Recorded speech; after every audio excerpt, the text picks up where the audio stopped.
The Culture Pop Podcast is brought to you by the law offices of Jacob and Ronnie. Accident or injury, call Jacob and Ronnie. Call Jacob. Hey, it's Mace. If you or a loved one is injured in any kind of accident, please don't wait. Call Jacob immediately for a free consultation. That's right, free. When an accident happens, it can turn your world upside down, so put the best on your side. Jacob doesn't even get paid unless you win. First name, first thought, first call, Jacob, Jacob, Jacob. After an accident, 24 hours a day, call 844-24-JACOB or visit calljacob.com. Call Jacob.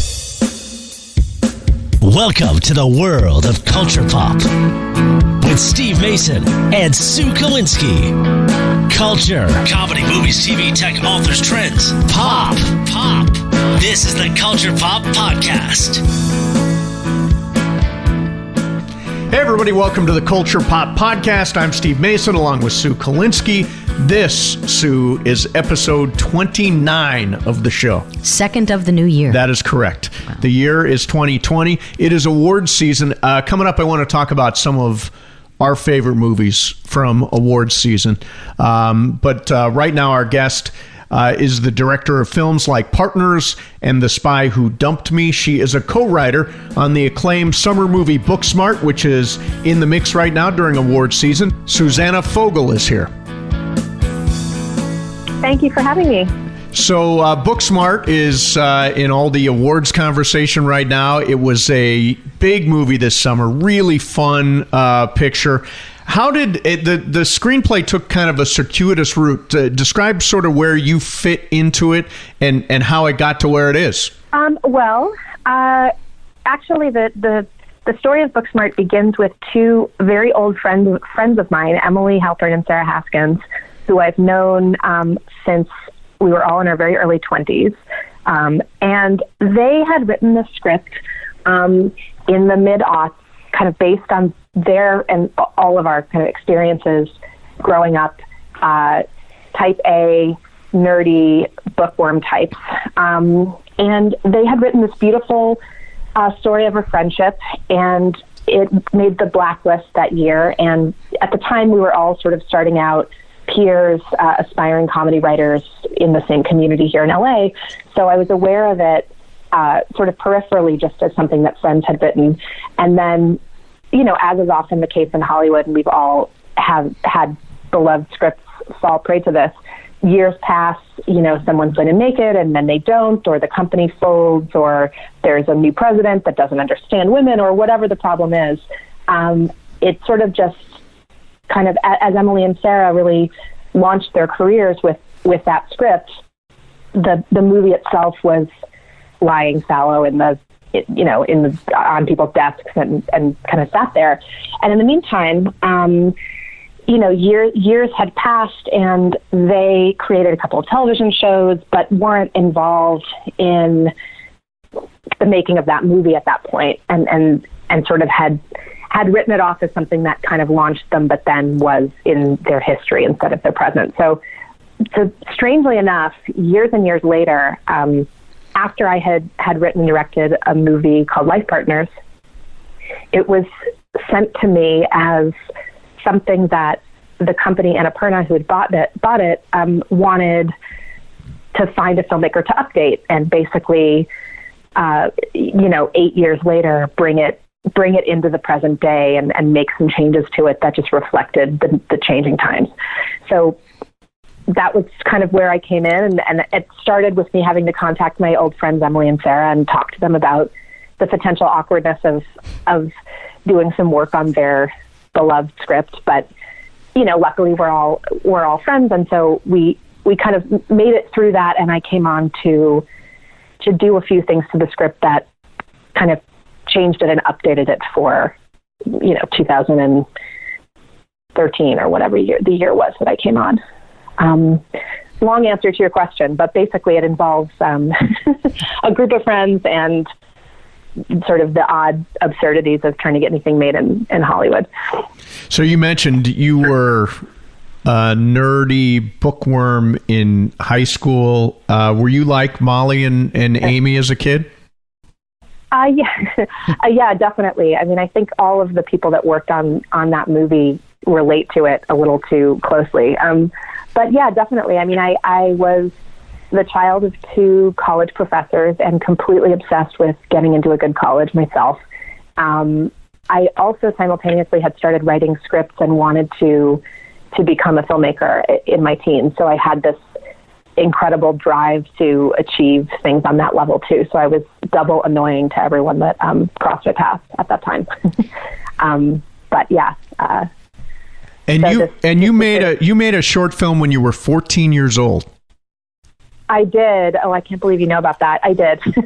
I made a film that was based on my sort of the social dynamics of this religious school that I went to. And it was a little bit of a precursor to the sort of Tiny Furniture, Lena Dunham, sort of verite trend that happened years later.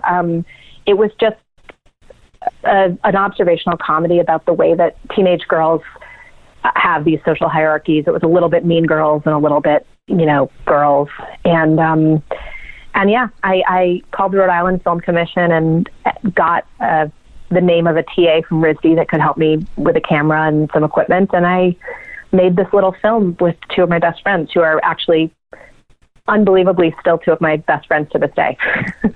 But yeah, we made this film in my kitchen, and we all starred in it, and somehow we managed to get it into a couple film festivals, which was a crazy experience in 1995, to go to Berlin and Toronto and really just be pretending that I was much older than I was. I made a short in my 40s, and I couldn't get a film into a festival like that. I mean, that's pretty incredibly heady stuff for a 14-year-old.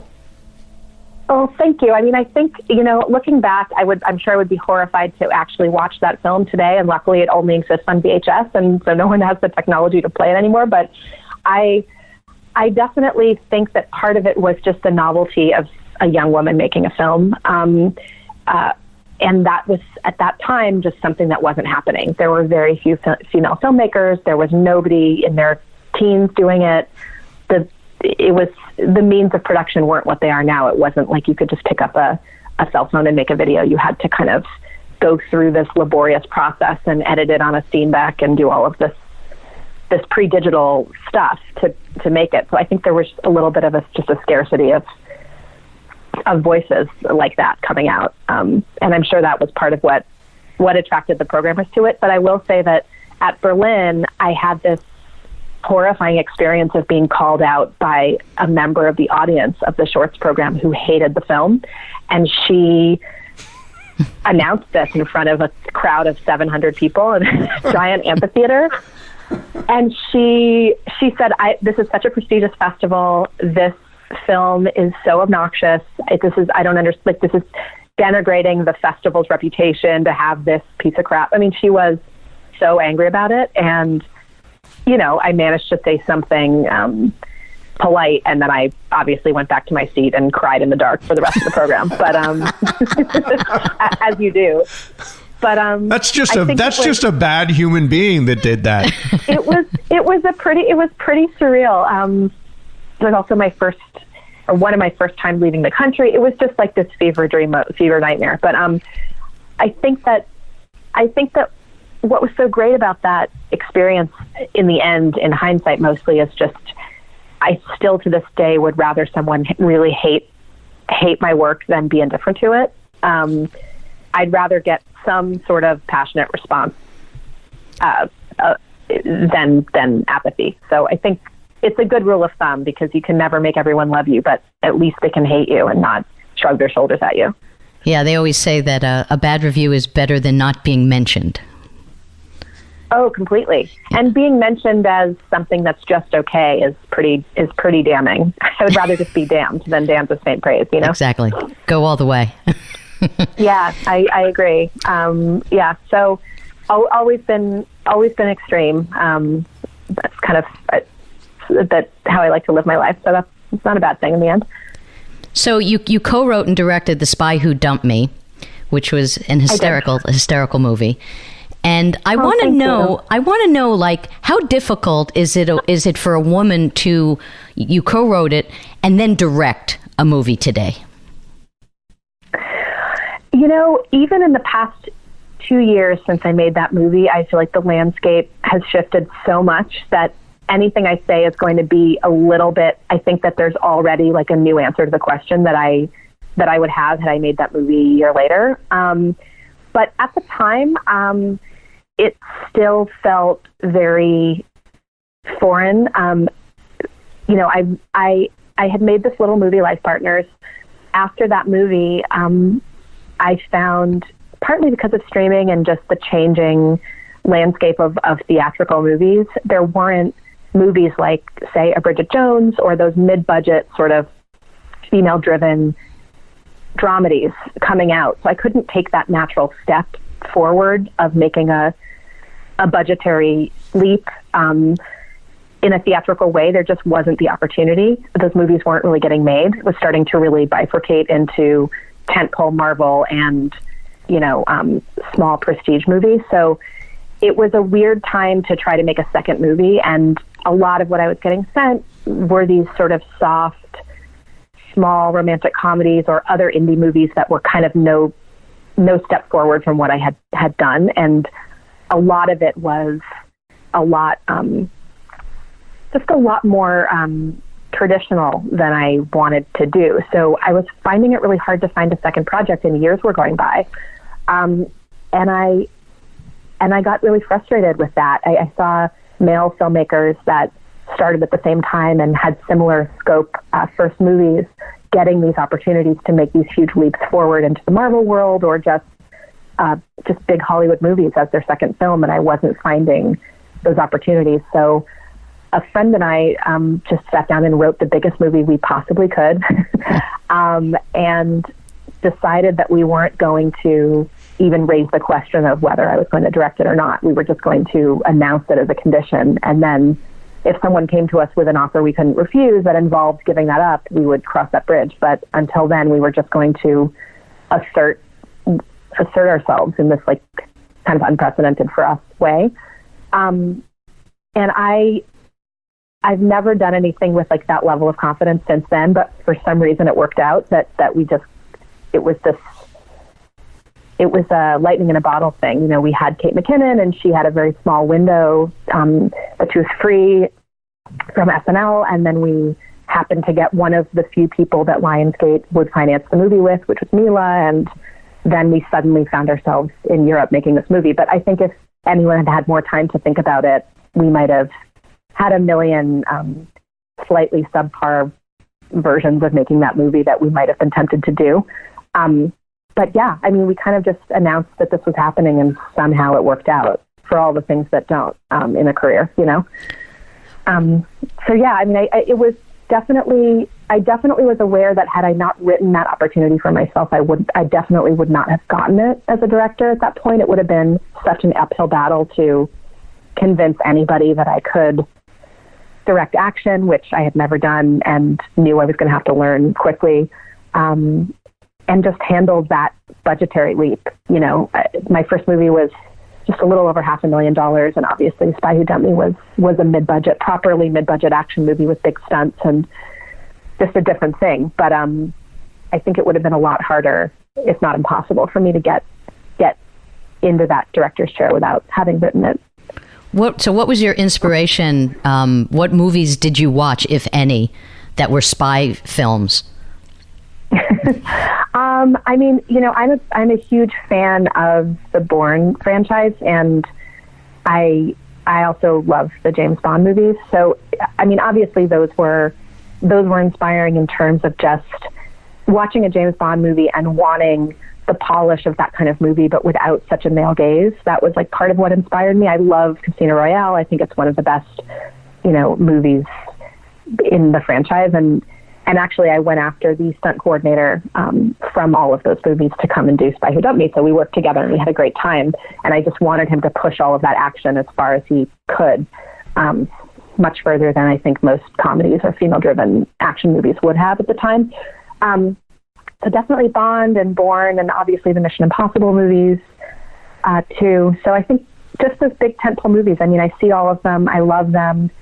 And to a lesser extent, I've had trouble connecting with action comedies generally because I find that comedy leads the action, and it feels a bit actually low stakes when you get into the action, and there's a lot of comedic asides and freeze framing and a lot of those devices that they use in some of those action movies that are leaning more into the comedy. They're just not as thrilling. So I wanted to play the action as straight and thrilling as I possibly could. So that was the goal there. So you mentioned that things have changed, that we're in this sort of different window. And this year, Greta Gerwig obviously has Little Women, and Lorraine Scafaria has Hustlers, and Marielle Heller did Beautiful Day in the Neighborhood. There's sort of this major shift that's happened. Why do you think it's happened so fast? I think that there's a bit of, I think the zeitgeist has just changed almost overnight. It was just this dam breaking that happened. I think people were so frustrated for so long. And then I think with the advent of Me Too and Time's Up and all of these conversations becoming very ubiquitous, there's just an interest in women's stories. And to a degree, on a more cynical level, I think that there's something of capitalizing on women's stories at this moment when they're trendy to tell, but that's great for us. I mean, we can just take advantage of that moment that we're having. But I think there's a certain amount of mass guilt that people are feeling for not giving us the opportunity earlier. So we're just kind of, I think that the women filmmakers who are really rising to the top are, ready for that success because they've been incubating it for so long before they had the opportunity. And then they're delivering really high quality movies and people are like, oh, who knew? And all the women are like, we knew for years. But I think that's been happening now, which is great. I think people are just a little bit more willing to give us the chance, whether that's out of guilt or sort of the need to check a box. The proof is in the work that we do as a result of those opportunities. So I think it's been great. And then it's begetting other opportunities. And the financial success of movies like Hustlers and Little Women is really undeniable. And to the extent that the financials drive the need for more content, I think that we're really proving ourselves in a way that's undeniable. And so it doesn't rely as much on gender bias as just those cold, hard bottom lines. And we're doing well, So Life Partners, story about friendship between women. Spy Who Dumped Me, certainly the same. Booksmart, two young women and their friendship. That commonality in your work, the idea of friendship between women. Talk about that and why that feels like your kind of drive in this world. I think that in part it comes from being a somewhat unconventional woman myself. And what I mean by that is, I've always been very driven by my creative goals and sort of put off those other milestones. Like I haven't really been driven by the idea of marriage and kids. And so even though I will watch all of those movies that really hold that as the focus, I've just felt like my stronger relationships in my life as the people around me have chosen, domestic goals, have been my friendships and friendships with other women who are really holding out, delaying, or maybe never even having those other things. And it sort of takes the place of a romantic partnership, and your best friend, until you do make that choice to find another partner, is like your primary partner. And it's just as emotional, it's just as wrenching, there are just as many ups and downs. And I just felt like those friendships were not really getting their due in movies. There were sort of women competing in sort of a comedic subplot way a lot of the time, or in a bigger way in a movie like Bride Wars where it's about a competition, or there were just sort of sidekick best friend characters, but I didn't really see those deeper friendships and all their nuances in movies, and I found myself wanting that.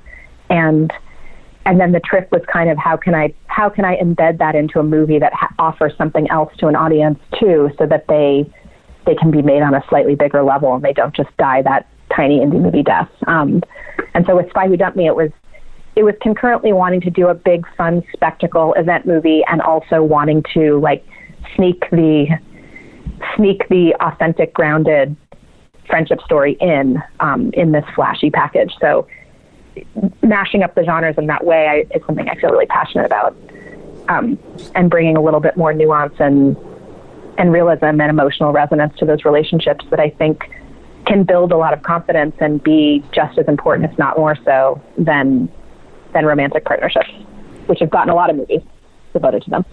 So I don't know where this is in development, or because I read that you're directing, or you're doing it now, or you're going to direct Winner, about Reality Winner.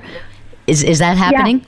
Yeah. We're just figuring out casting and when we're going to shoot, but we're really moving forward with this incredible story about Reality Winner, who's this, for those of you who don't know, she's this millennial whistleblower who's serving a prison sentence for leaking a document about the Russian election hacking when she was working at the NSA. So she's an incredible example of someone who she's an unlikely heroine for a military story, and a sort of a government conspiracy story, because she's a 20-something, Texan, CrossFit loving, uncouth, sarcastic, kind of Amy Schumer-esque presence, who did all of these incredible, dramatic and political things in her life, but really she doesn't present like your typical heroine for such a story. So I think it's a real opportunity to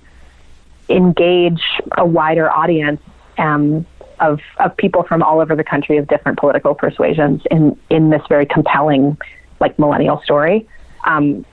So it feels like a bit of a genre mashup too. It's definitely a coming of age comedy about this person with this sharp wit who is kind of a bull in a china shop, but then mixed in with this conspiracy movie that I think it drops her into almost another genre of movie, which I'm hoping can have a pop and comedic flair to it that will make people see it as more than an issue movie.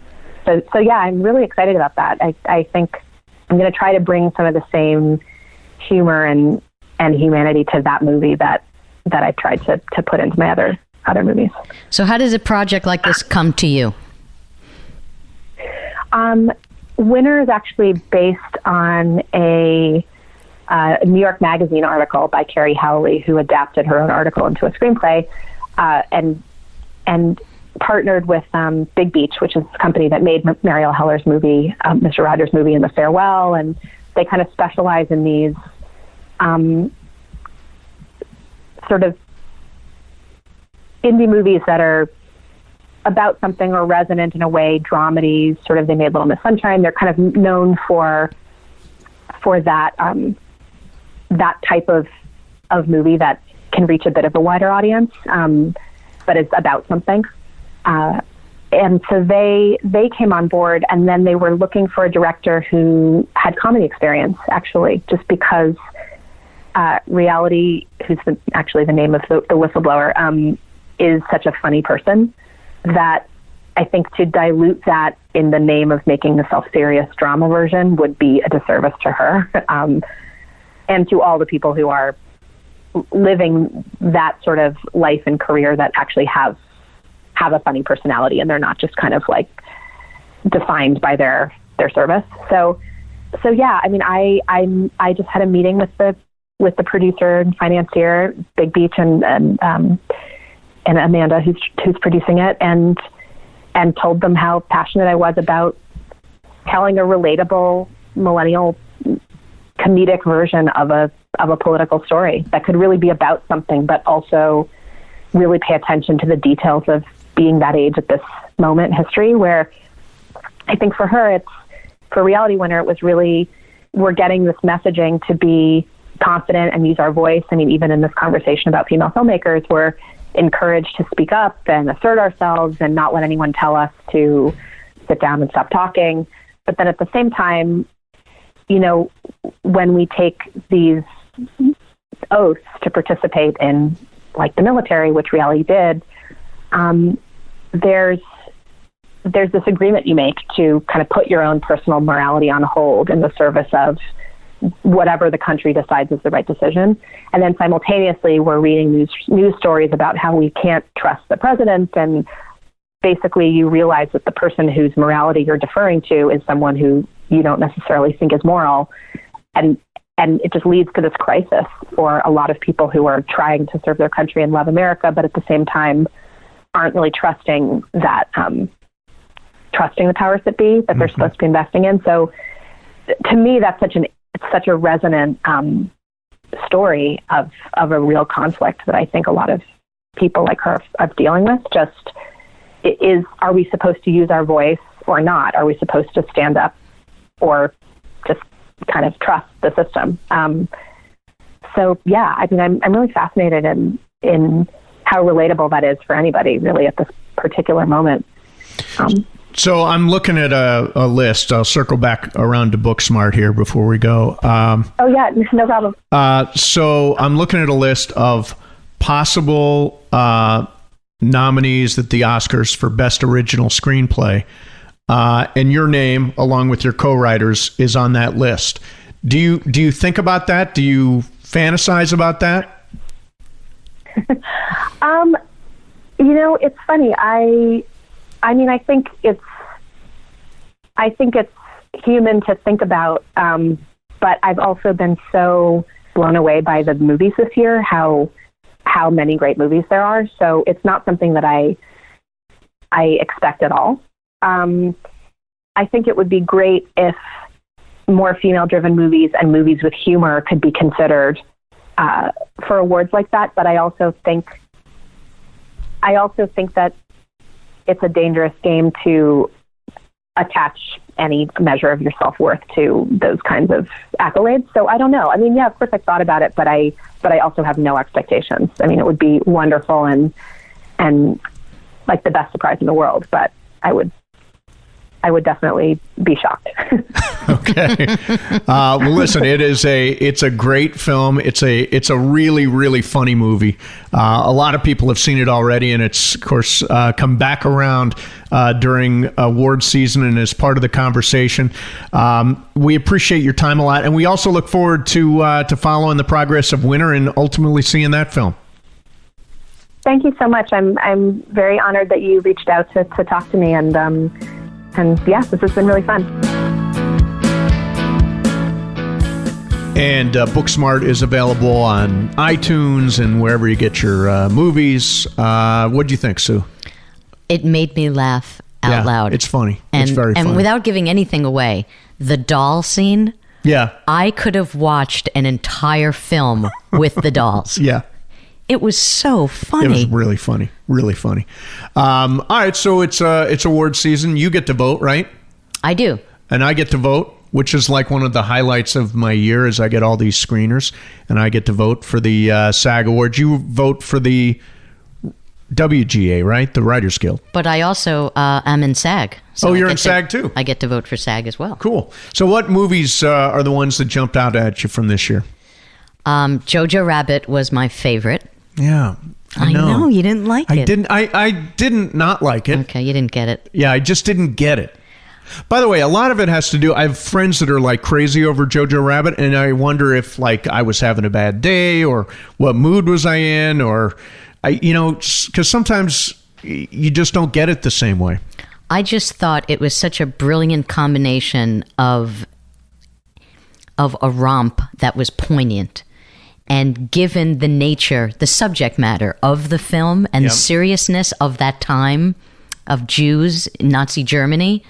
To have Hitler as a satirical character. It was just brilliant to me. And the acting was great. The kid was phenomenal. And I guess he's up for a Golden Globe. And it would be so cool if he did like a Tatum O'Neal and won a Best Supporting Actor award, because he was phenomenal.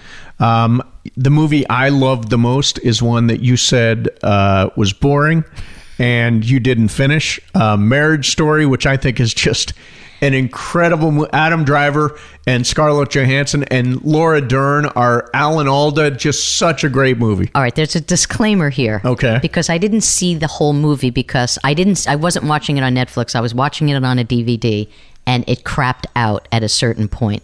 So we stopped watching it. But I was. But you did tell me it was boring. To me, the beginning part was boring.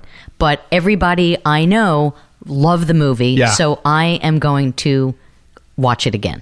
And I'll finish it this time. Finish it, yeah. No, you should watch them all the way to the end to get the full experience. Well, sometimes, like, I have to be honest with you. I watched Hustlers, right? Yeah. Hustlers, is that what it is? Yeah, Hustlers. And I wasn't really crazy about the movie. Yeah. I thought Jennifer Lopez was real good. She was good. But the movie... I don't get the buzz. I don't either. Yeah, I don't get the buzz. Later on in the movie, I kind of enjoyed it when the story turned. Yeah. Because it became more compelling. But, bunch of stripper, pole dancers hanging out in the dressing room. I've seen it. I don't care. They're all singing together. They're shopping together. It was just kind of... I wanted Wolf of Wall Street, and it didn't have the edge of Wolf of Wall Street. Exactly. 1917 we both saw. Loved it. Fantastic. If you haven't seen it, it just really came out. The incredible thing is they make it look like it's all one continuous shot. I know. Which is just unbelievable to watch. And the kid, and I should know his name, the guy. I know. Yeah, we're professional. The guy who the is other guy. The lead is amazing in the movie. And the other one that I loved is Dolomite Is My Name. That was fun. Dolomite is fantastic. Yeah. Eddie Murphy at his most Eddie Murphy-ish. And Wesley Snipes. Oh, Wesley Snipes was is so funny in that. Great. I didn't even realize it was Wesley Snipes until afterwards, and I looked at the credits. I'm like, that's Wesley Snipes. Oh, wow. Because he plays that sort of effete, particular, directory kind of, and you just don't expect that from Wesley Snipes. Yeah, great movie. That one's on Netflix. Marriage Story is on Netflix. Yes. These pictures are now on Netflix almost right away. I really like Knives Out. I thought Knives Out was okay. I didn't love Knives Out. Yeah, I didn't love it. I thought Daniel Craig was great. He was terrific. And I definitely appreciate George McKay is the name of the actor in 1917. 1917, yeah. Okay. He was great. And the nurse in Knives Out was great. Ana de Armas, is that how you say her name? Yeah, she's up for a Golden Globe, too. She was really good. Yeah. Yeah, I think overall, really good year for movies. I've seen a lot of good stuff. Oh, and Richard Jewell, the actor who played Richard Jewell. Paul Walter Hauser. He was a stand-up comic. Was he really? Yes. I saw that movie yesterday. I love that movie. He was amazing. I don't know.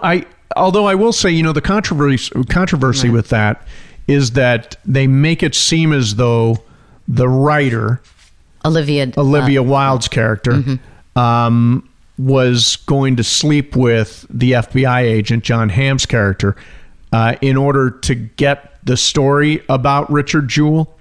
And there's controversy. Some people say, although that's not what they meant at all. That is absolutely what they meant. Totally. Had her hands all over Olivia Wilde says, she did an interview where she says, I didn't play it that way. I'm like, well, that's the way it played. Wow. She's really unaware of her acting. Yeah, she's unaware because that's absolutely what it was. And her family and the people at the Atlanta Journal-Constitution are upset about it. And I can see why. But still, a great story, and that Paul Walter Hauser was great as Richard Jewell. He was amazing. Looks so much like him. All right, there you have it. There is the episode number 29 of the Culture Pop Podcast. Sue, great seeing you. Happy New Year. You too. Don't forget to subscribe, rate, and review, and we will see you next week. Be sure to subscribe, rate, and review. We'll see you next week for an all-new episode of Culture Pop.